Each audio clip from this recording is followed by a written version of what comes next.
जय हिंद दोस्तों, यूपीएससी जी कोड में आपका स्वागत है। आज के इस वीडियो में हम देखेंगे कि हम इथिक्स कैसे पढ़ें। ठीक है, तो स्टार्ट करने से पहले I will tell you the importance of ethics, but उसके पहले हम ये देख लेते हैं। एक कोट है, educating the mind without educating the heart is no education at all. ये अरिस्टोटल ने दिया था बेसिकली। इसमें क्या है कि मतलब अगर आप माइंड को एजुकेट कर रहे हो और हार्ट को एजुकेट नहीं कर रहे हो तो कहीं ना कहीं एक नेगेटिविटी की तरफ आपको ले जाएगा। जो एग्जैक्ट रिक्वायरमेंट है सोसाइटल डेवलपमेंट के लिए वो आप फुलफिल नहीं कर पाओगे। करप्शन वगैरह के केसेस भी आने लग जाएंगे बहुत सारे। तो इसमें बेसिकली है। अब हम इसका इम्पोर्टेंस देख लेते हैं। ठीक है, इसमें क्या है देखिए, इसको समझते हैं। इसमें क्या है, ये GS4 में आता है। ठीक है, ये तो सबको पता है।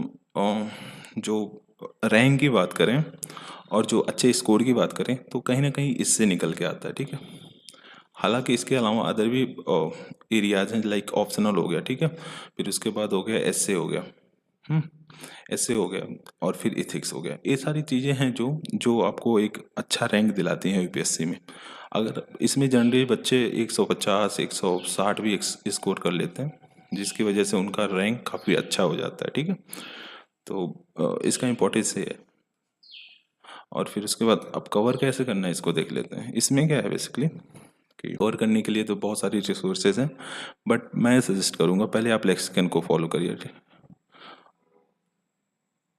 लेक्सिकन को पढ़िए। ठीक है, लेक्सिकन को पढ़िए, 2 से 3 बारी आप इसको गो थ्रू हो जाओगे तो एक ऊपर ऊपर आपके अंडरस्टैंडिंग डेवलप हो जाएगी एथिक्स में। ठीक है, फिर उसके बाद आपको क्या करना है, उसके बाद जो आपको सिलेबस के अकॉर्डिंग चलना। ठीक है, जो जो सिलेबस में पॉइंट हो गया, इंटीग्रिटी हो गया, एथिक्स हो गया, ठीक है, मोरल हो गया, तो ये सारी चीज़ें हैं, उसको आपको साथ में लेके चलना है। इसके लिए आपको, अगर आप सिलेबस के अकॉर्डिंग चल रहे हो तो जो जो पॉइंट्स हैं आप उसको गूगल करोगे। ठीक है, गूगल करोगे, उसके नोट्स बनाओगे। ठीक है, उसके अकॉर्डिंग।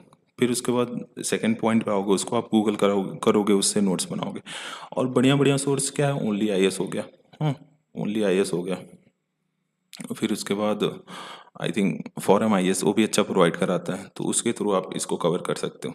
इसके जब आपके नोट्स पूरे रेडी हो जा रहे हैं तो उसके बाद क्या करना है आपको, टॉपर्स की कॉपी उठाना है।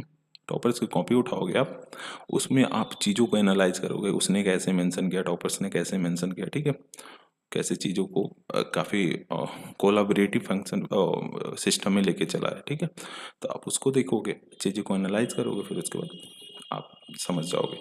फिर उसमें क्या होगा, फिर लास्ट में आपको क्या करना है, लास्ट में आप करना कि जो आंसर राइटिंग प्रैक्टिस है आप उसको बढ़ाना है बहुत ज़्यादा।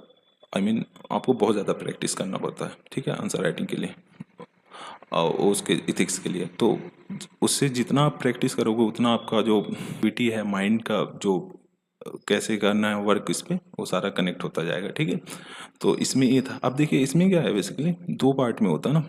एक तो होता है केस स्टडी होता है, एक जो स्टैटिक वाला है। ठीक है, केस स्टडी में बेसिकली क्या है कि आपको ज़्यादातर रियल लाइफ एग्जांपल से पूछते हैं, लाइक कोई भी केस स्टडी उठा लीजिए, आपको उसको सॉल्व करना पड़ेगा।